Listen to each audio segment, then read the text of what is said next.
Glória a Deus. E é isso mesmo, a gente não pode deixar de ser o que a gente é, né? De vez em quando a gente pensa em se desvencilhar de uma coisa, de outra, mas não tem como. Você é o que você é, onde quer que você chegue, né? Por mais que você queira vestir o terno do Clark Kent, mas você sempre vai ser o Superman. Por mais que você queira usar o óculos do Clark Kent, você, né? Por mais que você queira comportar-se como Peter Parker, você vai ser sempre o Homem-Aranha e o David Banner você vai ser sempre o Incrível Hulk e por aí vai. Eu estou falando dos personagens da Marvel porque eu gosto muito de assistir essa coisa e hoje não tenho tempo, já assisti muito, né? Então não tem como. Não é verdade? Então você vai ser você. Você vai ser você, né? E quando a gente é cristão, né? Não tem como desvencilhar a identidade cristã do cristão. Quando esse cristão é cristão, ele é mesmo e acabou. E ele é cristão no tempo bom, no tempo ruim, ele é cristão no meio dos cristãos, ele é cristão no meio dos não cristãos. Ele é, quando é. Tá? A grande questão é ser. Quando você é. A gente terminou a abordagem de Apocalipse explicando exatamente uma dessas características, não é? Quem é justo quem é limpo, limpa-se mais. Quem é sujo, suja-se mais. Quando você lê o texto assim, você pensa que o Senhor, né, o anjo, está mandando o sujo se sujar, está mandando o limpo se limpar. Não. É importante entender que o limpo se limpa, o sujo se suja. Né? O porco, por exemplo, é da natureza do porco a sujeira. É da natureza do porco a sujeira. É da natureza do gato estar se lambendo. Né? É da natureza do gato estar se lambendo. O gato quer estar limpo. O porco, por mais que você cuide dele, bote ele na cama e aquela coisa, tem aqueles porquinhos, né, que a turma cria domesticamente. Solta ele perto de uma sujeira para tu ver para onde ele vai para a sujeira. Né? É da natureza dele. Então, o limpo limpa-se mais, o sujo suja-se mais.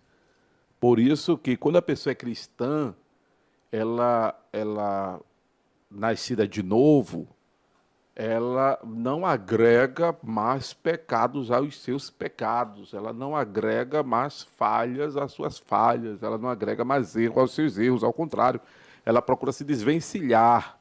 Por isso que quando a pessoa é cristã, ela é uma pessoa honesta, ela recebe um troco errado, ela devolve, ela não fica. Quando a pessoa é cristã de verdade, ela se incomoda com o erro que ela comete. Aí ela pega aquele troco que lhe foi dado errado, aí ela leva para casa, aí ela, me deu demais, ó. Então vou ficar, que benção. Não. Aí ela vai para casa, vai incomodada, vai perturbada, e só sossega depois que devolve. Se não acontecer essa perturbação, esse desassossego até devolver, pode ter certeza que está faltando cristandade na pessoa.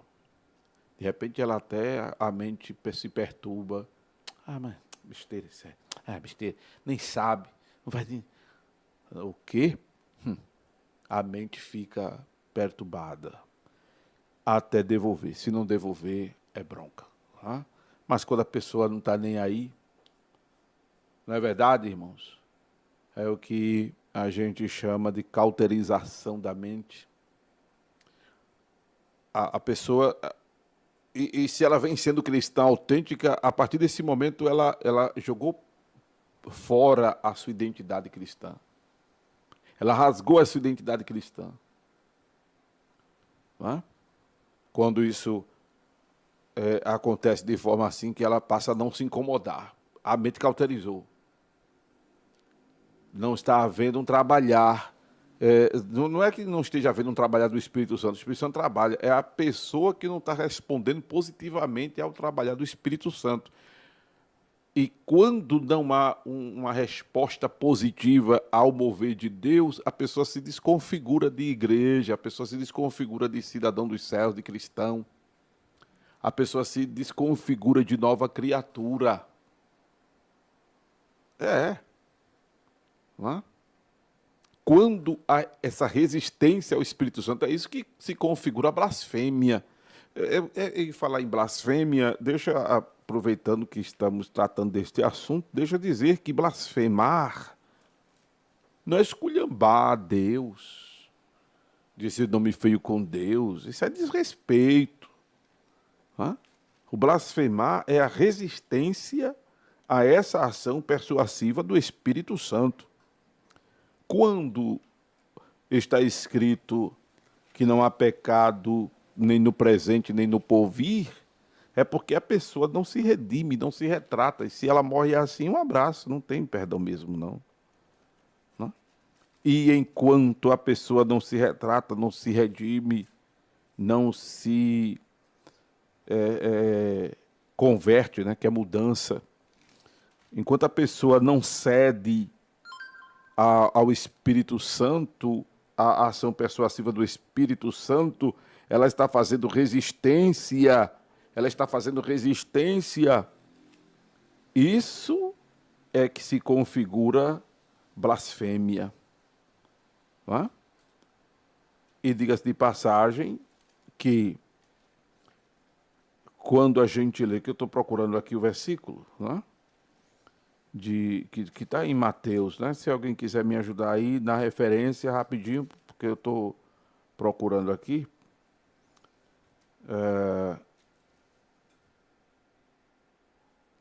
Acontece que não é uma falta de perdão futura, é uma falta de perdão pontual. É uma falta de perdão pontual, não é? Porque enquanto a pessoa não se retrata com Deus, o pecado fica ali existindo. Porque todo pecado, é isso que eu também quero pontuar. Eu achei o versículo, eu achei em Mateus, para quem estava procurando aí para me ajudar, Mateus capítulo 12, verso 31 e 32. Portanto, eu vos digo, todo pecado e blasfêmia se perdoará aos homens, mas a blasfêmia contra o Espírito Santo não será perdoada aos homens. E se qualquer disser alguma palavra contra o Filho do Homem, ser-lhe-á perdoado. Mas se alguém falar contra o Espírito Santo, não lhe será perdoado, nem neste século, nem no futuro. Observe que na Bíblia, a linguagem de hoje, que eu gosto muito dessa Bíblia, mas neste versículo eu discordo, porque pegou o senso comum de dizer que quem pecar contra Deus tem perdão, quem pecar contra Jesus tem perdão, mas quem pecar contra o Espírito Santo não tem perdão. Isso é um senso comum na versão da Bíblia Linguagem de hoje, que por sinal eu gosto, mas esse detalhe aí, nesse versículo, eu acho que os editores cometeram uma gafe, né? Porque, até porque eles são trinitarianos, mas mesmo assim desconhecem não, não é possível que a turma desconheça, pelo amor de Deus. Né? Passaram por cima, ou desconsideraram, que não existe três Deus, só existe um, que Jesus Cristo é Deus. Amém? E em momento nenhum diz que quem pecar contra Deus tem perdão, quem pecar contra o Espírito, contra Jesus tem perdão, enquanto o Espírito Santo não tem perdão. Até porque, quando eu falo de um, eu estou falando do outro, estou falando da mesma pessoa. Deus não é nome próprio, Deus é título de grandeza, de soberania. Hã? Quando se refere ao Deus do céu, é D maiúsculo. Quando se refere a Deus minúsculo, a Deus que não é o do céu, é D minúsculo. Por isso que eu digo a você que quando estiver digitando o nome Deus do céu, vai na tecla Caps Lock do teclado celular, que é essa setinha que tem para cima, aciona ela que transforma a letra maiúscula e aperta a letra D. Se for escrever o nome Jesus, vai nela, escreve J com letra maiúscula.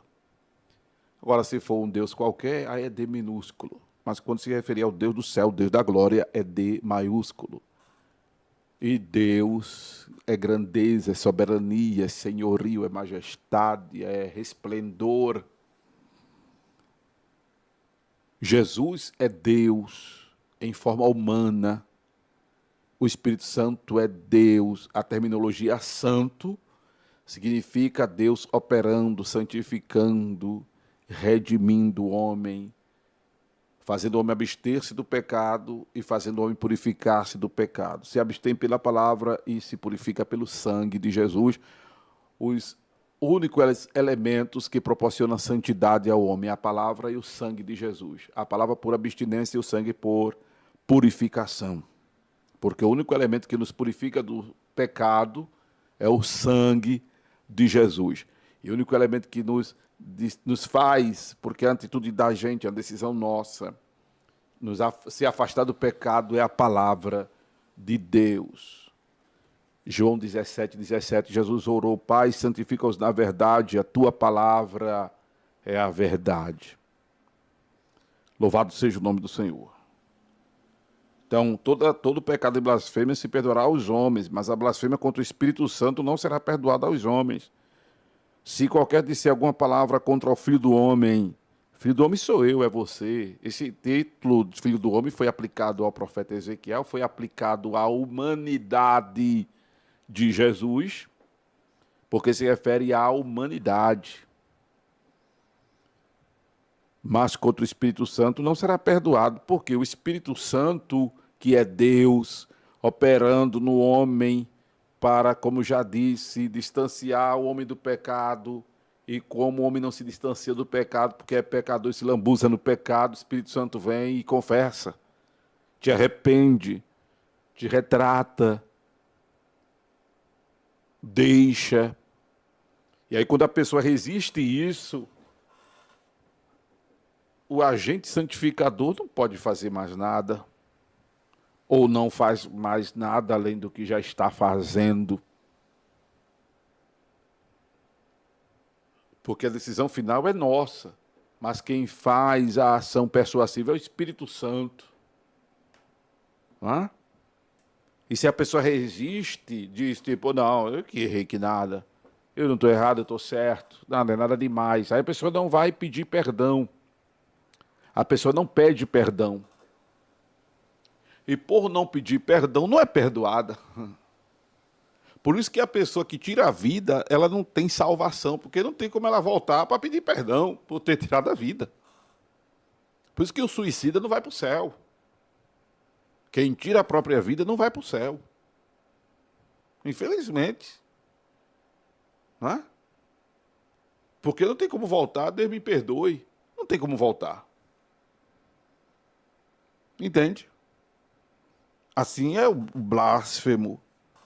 Enquanto você está se mantendo ali, naquela zona de conforto pecaminosa, porque o pecado tá bom, tá trazendo proveito, tá me trazendo vantagem, tá me embriagando, tá me desopilando, tá me fazendo viajar alucinogenamente, tá prazeroso, eita, excitante, eita, que sensação boa, gostosa. Não estou falando só de sexo, não, viu? Estou falando de prostituição, de adultério, de fornicação, não, já é outro tipo de pecado. Mas a vantagem, né? Como é que se diz? A enganação, o suborno, a falcatrua, a enrolação, tudo isso que está lhe trazendo um proveito. Eu estou na boa, rapaz. Estou na boa, tá bem. Estou ganhando o lucro, né? O aproveitamento, tá, o pecado. Isso está configurando resistência ao Espírito Santo. Isso está configurando neste momento, um ato blasfemo. Está configurando um ato blasfemo. Aí, nem neste século, nem no futuro, porque enquanto a pessoa não se retratar, não há perdão. Porque se a pessoa se retratar, pedir perdão, aí o perdão de Deus é instantâneo, é de imediato. 1 de João, capítulo 1, verso 9, se confessarmos os nossos pecados, ele é fiel e justo para nos perdoar os pecados e nos purificar de toda injustiça. Se este povo que se chama pelo meu nome se humilhar e orar, buscar minha face, se arrepender dos maus caminhos, eu ouvirei dos céus, perdoarei seus pecados e sararei a sua terra. E o perdão do divino é instantâneo, o perdão do divino é imediato. Louvado seja o nome do Senhor Jesus. Não há carência para o perdão divino. Pede perdão agora, Jesus só vai lhe perdoar daqui a 30 dias, 60 dias. Isso é coisa do homem. Essa disciplina que inventaram aí nas denominações é coisa do homem. Descomungar a pessoa, por exemplo, do convívio cristão, inclusive de impedir a pessoa de cear. Misericórdia. Como é que o cristão vai vencer a carne, vai vencer o mundo, sem se encher de Jesus? Como é que vai vencer a tentação se não se encher de Jesus? E cear é botar Jesus para dentro. Por isso que eu digo a você, não fique sem cear, fique sem aceiar, mas não fique sem cear. Porque quando você ceia, você come do pão sagrado, do vinho sagrado, você está botando Jesus para dentro. E só é cheios de Jesus que a gente consegue vencer a carne. Só é cheios de Jesus que a gente consegue vencer o mundo. Só é cheios de Jesus que a gente consegue vencer, resistir o diabo. E cear é uma das formas de se encher de Jesus. É de botar Jesus para dentro, aleluia.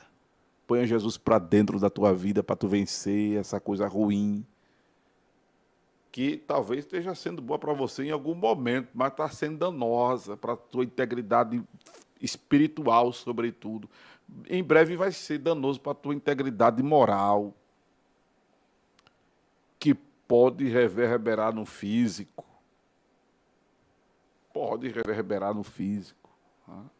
Tu pode sofrer uma agressão, tu pode sofrer um atentado, tu pode sofrer uma doença somática, tá? Tu pode sofrer algum dano físico de alguma forma. Já pensou? Tá? E aí isso reverbera em todos os aspectos e sentidos da saúde da pessoa, da vida da pessoa.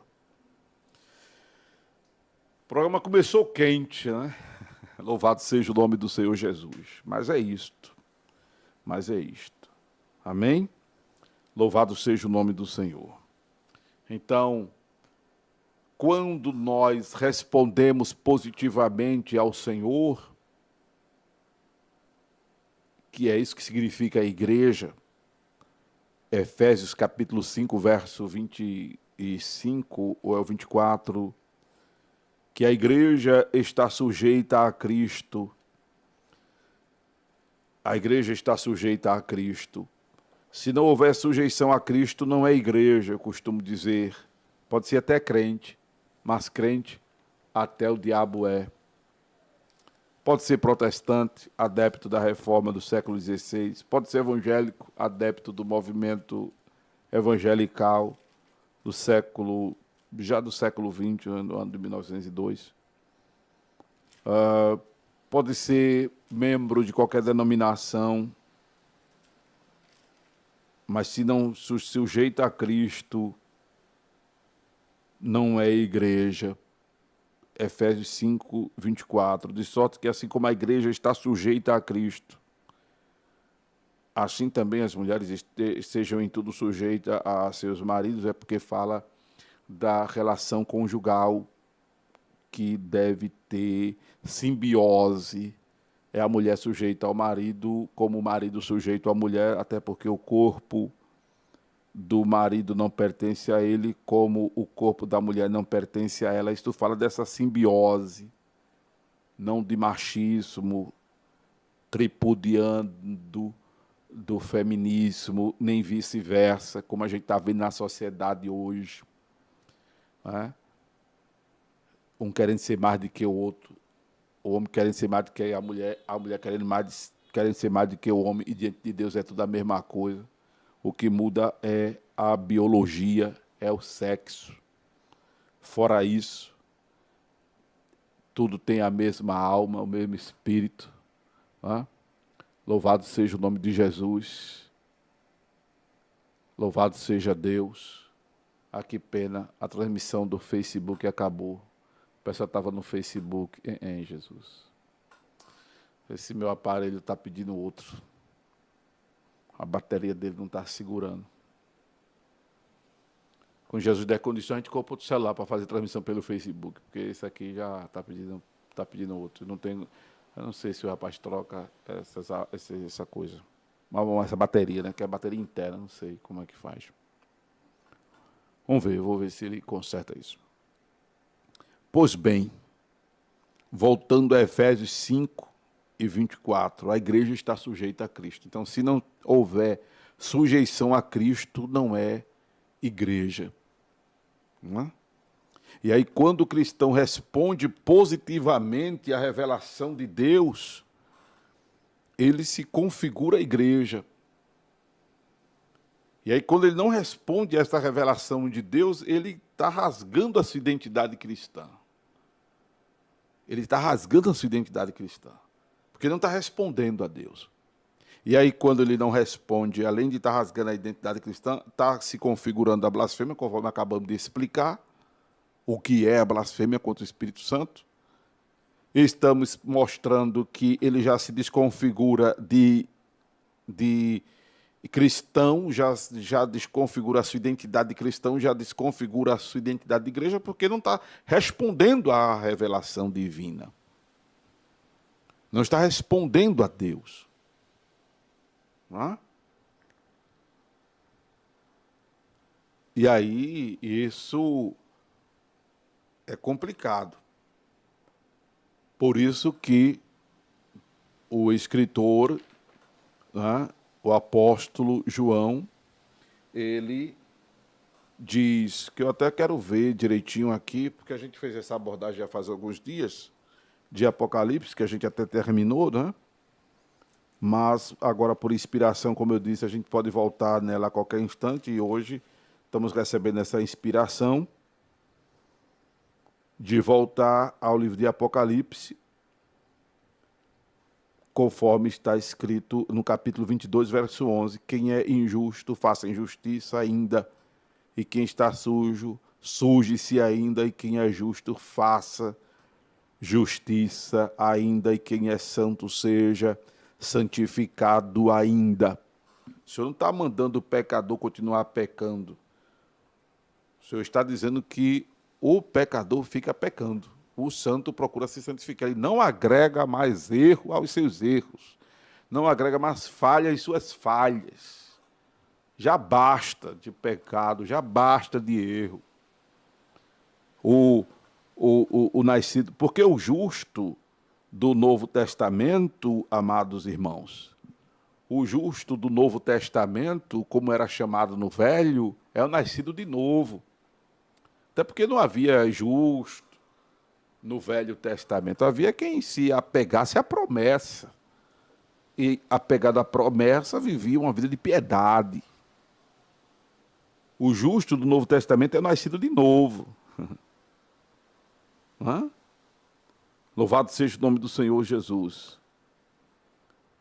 O santificado do Novo Testamento é o nascido de novo, aquilo que nós dissemos. A santificação é proporcionada pela palavra e pelo sangue de Jesus. Pela palavra por abstinência e pelo sangue pelo processo de purificação. Não é? Louvado seja o nome do Senhor. E aí, o injusto comete injustiça, o justo comete injustiça, o santo procura e pratica santidade. Aí, para você entender melhor o texto de Apocalipse, vamos para Mateus capítulo 7. É pelo fruto que se conhece a árvore. O fruto do justo é a justiça, o fruto do injusto é a injustiça. O fruto, aleluia, ficou mais fácil, não foi entender, né? Então associa aí. Eu gosto de fazer assim, ó. E faz tempo que eu falo sobre isso e ainda não tinha me vindo essa associação, mas aí eu vou orientar você a fazer o que eu faço com a Bíblia estilo Amaro Correia. Você pega Apocalipse capítulo 22, versículo 11 e escreve de lado Mateus capítulo 7. Onde é que diz isso em Mateus capítulo 7? Vamos lá, vou explicar, vou mostrar a você como é que eu estudo a Bíblia. Se não aprender agora, não aprende mais nunca, viu, irmão? Pelo amor de Deus. Mateus, capítulo... Não é? Em Mateus capítulo 7 que diz, não julgueis para que não sejais julgados. Não é em Mateus que diz que é pelo fruto que se conhece a árvore? Ou não? Aí. Mateus capítulo 7, versículo de número 20. Portanto, pelos seus frutos conhecereis. Aí você pega do versículo de número 16 em diante, né? Mas aí você já entende que toda árvore que não dá bom fruto, corta e lança no fogo, dá. É o versículo 20. Portanto, pelos seus frutos conhecereis. Pronto, pega esse versículo aí, esse é o versículo. Aí você escreve em Apocalipse, é assim que o pastor Mário estuda a Bíblia. Apocalipse 22, 11, aí você escreve Mateus capítulo 7, verso 20.